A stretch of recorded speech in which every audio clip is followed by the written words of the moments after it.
Gaman að fá þig heimsókn. Takk. Við vorum að ræða þessum gervigreindina áður en við byrjuðum. En mér langaði ekki að spyrja þú ert að koma hérna núna, hún 6:30. Já. Og ég við vorum búin að ætla að gera þetta viðtal í smá tíma. Er þetta alveg rosalega langi dagar núna fram að kosningum? Þeir eru rosalega langir fram að kosningum, en þeir eru alltaf langir. Þegar maður er ráðherra? Já. Og ég get alveg ég hef verið mjög glöð ef ég hef borðað kvöldmat einu sinni í viku með fjölskyldunni. Það er svoleiðis? Já. Hvað er það þá? Er það að því það er hvað er mesta álagið við, eða sem er að taka mesta tíman? Er það beinlínis málaflokkanir, eða er það því að fólk vill vera að láta þið mæta einhvers staðar til þess að opna einhverjar ráðstefnur, eða? Þetta eru margir viðburðir, en líka margir fundir. En svo er það líka bara, ég er í risastóru kjördæmi, ég er oddviti í Suðurkjördæmi og það er landfræðilega stærsta kjördæmi landsins. Og mér finnst ég aldrei sinna því nógu vel og ég er alveg frá Garka að vita og austur í Hvalnesskriður og bara ef ég ætla að fund, ég bý í Hveragerði, ef ég ætla að fund á Hornafjörð, þá eru það bara tæplega 1000 kilometrar fram og tilbaka. Já. Og ef ég ætla að skuttlast og fund til Vestmannaeyja, þá fer ég alltaf dagur í það.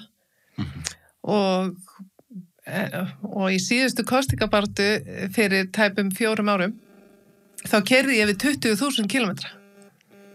Bara í kosningabaráttunni? Já. Og þá var ég ekki orðið þingmaður. Þetta var bara í baráttunni þannig að þetta eru, og þetta á ekki bara við mig, þetta á líka við eins og norðausturkjördæmi og norðvesturkjördæmi, þau eru rosalega stór, þessi landsbyggðarkjördæmi. En svo að vera ráðherra, þá er þetta bara, ég er auðvitað með bara stórt ráðuneyti, margar undirstofnanir, marga málaflokka. Já, einmitt. Og ég vaknaði fyrir 7 í morgun og var komin á fyrsta fund hér í bænum klukkan 9. Þú slærið mér nú eins og þú sért í mjög góðu jafnvægi. Þú veist, ég hugsa að ég hef tekið viðtöl við mikið að stjórnmálafólk í tíðina og stundum finnum maður alveg streituna, Já.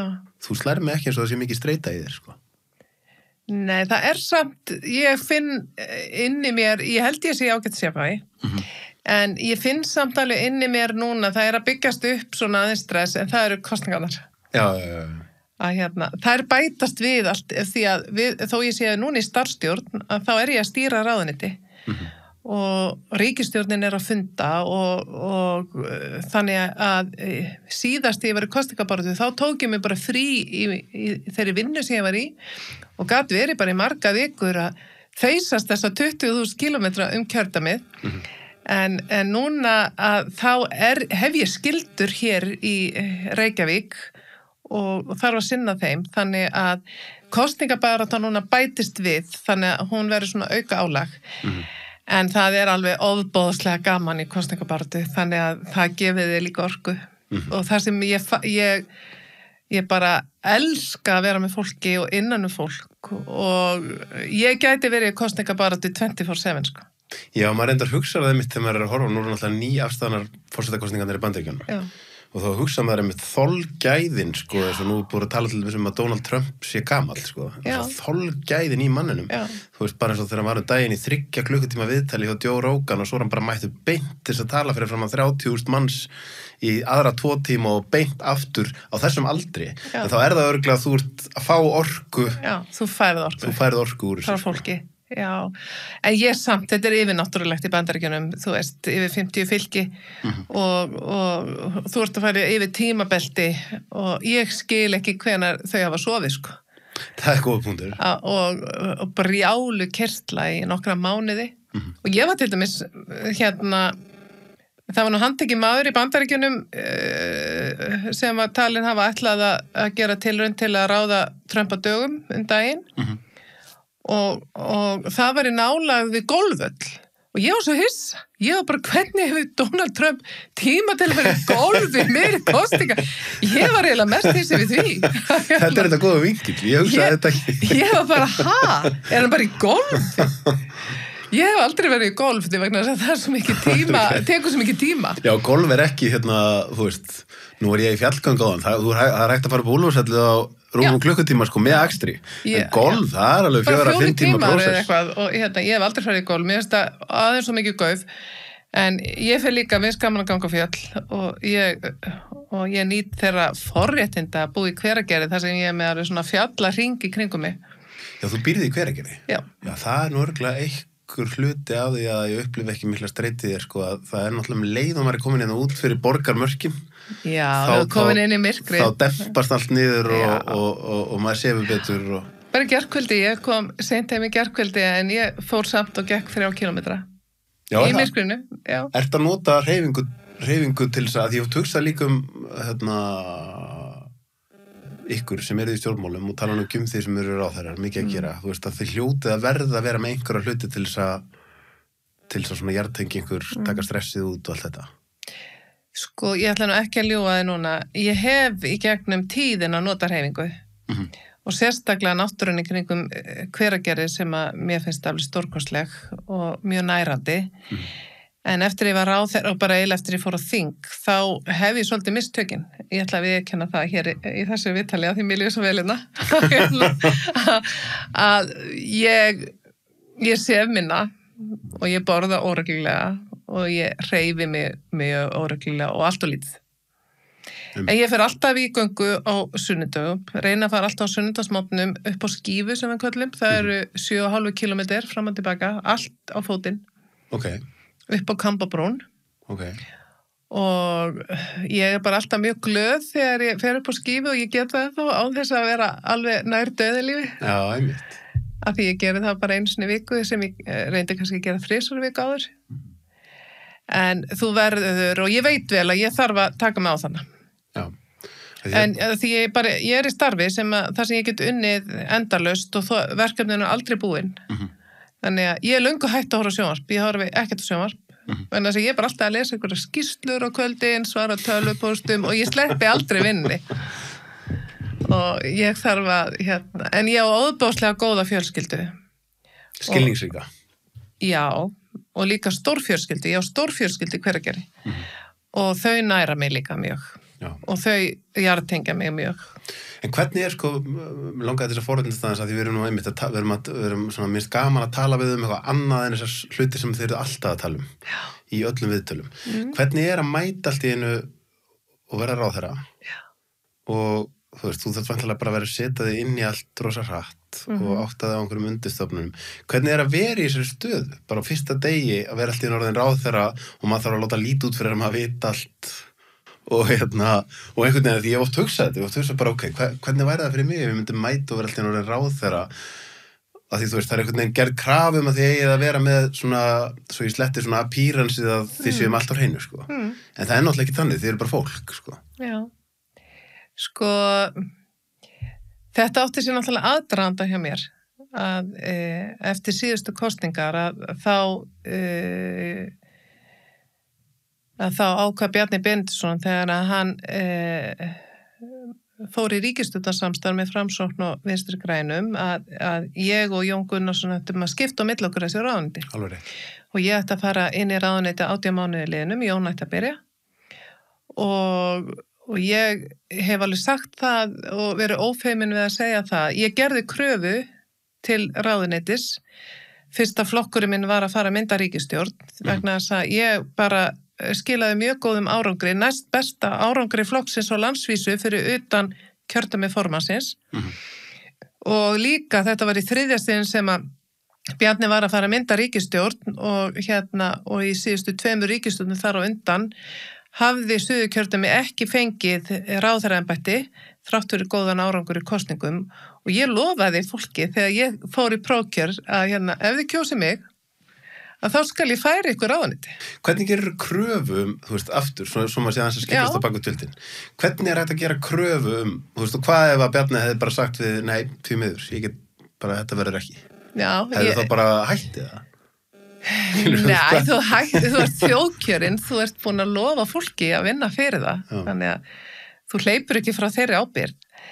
En þú setur svona þrýsting á, ég tilbúin, ég treysti mér í það og mér finnst að þetta kjördæmi, sérstaklega líka vegna þess að áður hafði norðausturkjördæmi átt ráðherra, matvælaráðherra og mér fannst komin tími á okkar kjördæmi. Þú bara talar við, þú veist, eftir kosningar þá tala formaðurinn við þingflokksinn og ég var þá orðin hluta þingflokki og bara Bjarni fór yfir stöðuna með okkur og okkar væntingar og annað og þá talaði ég bara út frá mínu hjarta og út frá mínu metnaði líka og metnaði kjördæmisins sem að ég að vinna fyrir.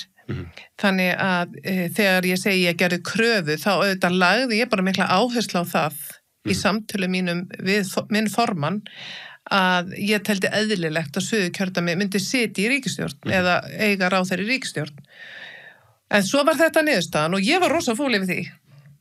Og þá stendur frammi fyrir því, svolítið eins og þú sagðir, ætlar að fara í fílu og vera einhvern veginn bara hér og vera með skeifu í 18 mánuði eða ætlaru einhvern veginn bara að horfa á hver eru möguleikarnir í þeirri stöðu.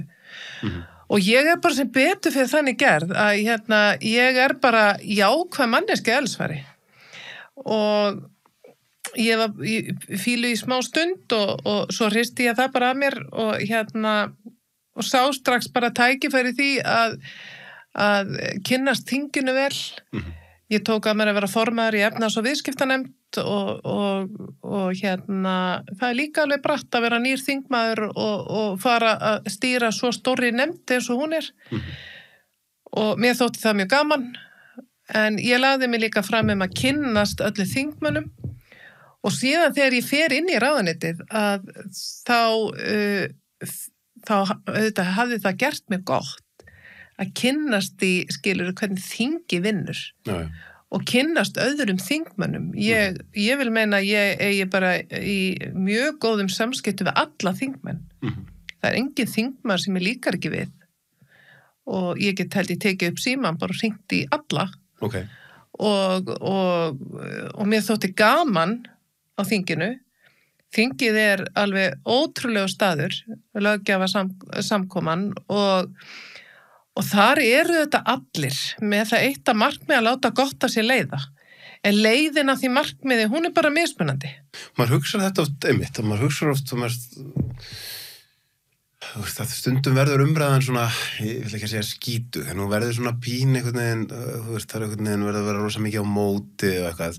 En maður horfir á í grunninn eru þið að miklu leyti sammála en ykkur greinir á hvernig á að komast á leiðarenda.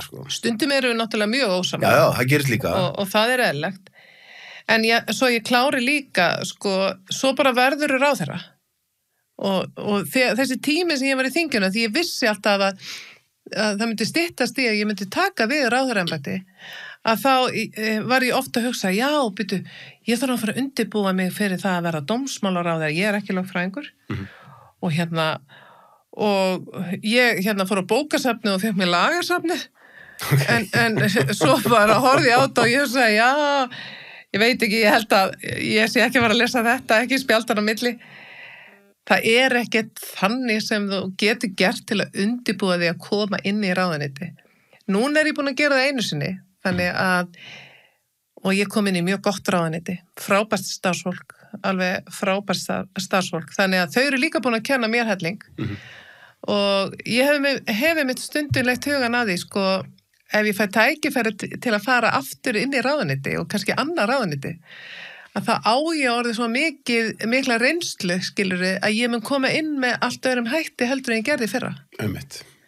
Og það bara eins og þú segir, við erum bara öll ólíka manneskjur og fólk kemur með ólíkar áherslur en það ekkert þannig, þú veist, þú færð ekkert og lest lagasafni, að það ekkert þannig sem undirbýr þig og svo var þetta Jón Gunnarsson var búin að vera í ráðuneytinu og það var fullt af málum sem að hann var búin að vera að vinna í sem að ég fekk í fangið og þú heldur áfram með eða ekki en núna þetta ég finn alveg að því að svo springur stjórnin og þá ég búin að vera ráðherra hvað í 15 mánuði held ég og ég hefði viljað fá lengri tíma í ráðuneytinu og ég hefði svo innilega vilja geta komið inn einhvern veginn á þeim punkti að ég gæti hort 4 ár fram í tíman því að þá getur fyrst svona, hvað maður að segja, svona komið með þínar áherslur og þína sýn vegna þess að þú þarft lengri tíma heldur en einhverja mánuði. Einmitt, en hvernig sko að koma inn í þetta ráðuneyti sem með þessa, svona, hvað ég segja, svona eina gæslega óvinsælu málaflokka. Þú veist, við erum með útlendingastofnun, ég meina síðustu dómsmálaráðherrar sem hafa nú verið að koma svolítið úr þínum flokki, ég meina Hanna Birna hrökklaðist frá, Sigríður Andersen fékk stundum á sig alls konar skóflur, þú veist, þetta ekki þægilegast að ráðuneytið upp og að þú geti verið að mæta og klippa á borðið eitthvað staðar og segja að við vorum að opna eða það hafa verið að byggja nýtt íþróttahús eitthvað svolítið, þetta eru svolítið þungi málaflokkar þú veist, það eru útlendingamálin, það eru lögreglumálin og það er svona eðli málsins samkvæmt verði sem málstundum þannig í fjölmiðlum að svo sem stýri málaflokkum getur orðið óvinsæli kallinn sko. Já, og ég þetta hvernig á ég að orða það? Þetta sko, ég hugsa að þetta sé ráðuneyti sem ekki þannig til vinsælda, sko. Og þetta getur verið með þungt ráðuneyti. En þarna eru samt mjög áhugaverðir málaflokkar. Og þegar að Bjarni tilkynnti það að ég ætti að fara inn í dómsmálaráðuneyti þá var ég bara að sko minn almáttugur sko því að ef öll ráðuneytin hefði legið fyrir fram að mig og ég hefði geta fengið að velja mér eitt þá hefði ég aldrei valið þetta ráðuneyti. Aldrei. En núna eftir þennan tíma þá finnst mér ég eiginlega sko heppnast á konan í ríkisstjórninni að hafa einmitt fengið. Af hverju? Fyrir það fyrsta þá þetta í fyrsta sinn sem að ég sit í ráðuneyti. Og mér finnst það alveg ótrúlega gjöf á margan hátt að fá að byrja í ráðuneyti sem heldur svona á grunnkerfi réttaríkisins. Allt sem við gerum á Íslandi í rauninni byggt á einhverju í kringum dómsmálaráðuneyti og ég finn ábyrgð mína í því starfi og tek það mjög alvarlega. Og ég hef stundum sagt svona í þessum bara ef við einföldum þetta að þá það þannig að málaflokka mínir í rauninni þannig að það vill enginn vita af þeim. Enginn borgari vill vita af þeim, en við viljum öll samt að þetta kerfi sé þarna, það sé fungerandi og það sé í lagi, við séum öll jöfn gagnvart þessu kerfi. Dómsmálaráðuneyti svona, þetta eru stofnanir samfélagsins. Það eru 34 undirstofnanir, það ekkert ráðuneyti sem með svona margar undirstofnanir svo ég og þú sér sko það vill enginn til dæmis lögreglan ég aðstig með lögreglu það vill enginn einhvern veginn lendi þannig aðstæðum að hann þurfi að lögreglan þurfi að hafa afskipti á manni maður vill ekki vera þar Nei. Og ef að það gerist, þá vil heldur enginn að þær aðstæður leiði þig inn í dómskerfi. Það þú þurfur einhvern veginn að standa frammi fyrir einhverjum og réttlæta gjörðir þínar. Það vil enginn. Og þar af síður vil einhver, ef að maður hefur gert á hlut annarar mannesku, að maður þurfi síðan að svara fyrir það með því að fara inn í fullnustukerfi eða sitja í fangelsi og vissa frelsi sig. Og þess vegna segi ég, það vill enginn hafa þessa snertingu við þá málaflokka sem ég ber ábyrgð á. En við viljum samt sem áður að ef einhver gerir á hlut minn eða eitthvað, að ég geti leita réttar míns og ég sé jöfn gagnvart lögunum og ég geti treyst því, alveg sama hvort ég sé kona eða karl, gagnkynhneigð, samkynhneigð, af erlendu bergi brotin eða ekki, að þá verðum við öll að geta og að eiga trú á þeim kerfum. Og svo ég líka aðstíðum almannavarna. Og þetta viljum við heldur ekki að þær aðstæður skapist á Íslandi að við þurfum að ræsa út allt almannavarna viðbragði því þá erum við öll í hættu. Þannig að og svo ég... Þessi þáttur áskriftaþáttur. Inni á sölvitryggva.is fá áskrifundur aðgengi að öllum útgefnum þáttum, aukaefni og nýjum þætti í hverri viku.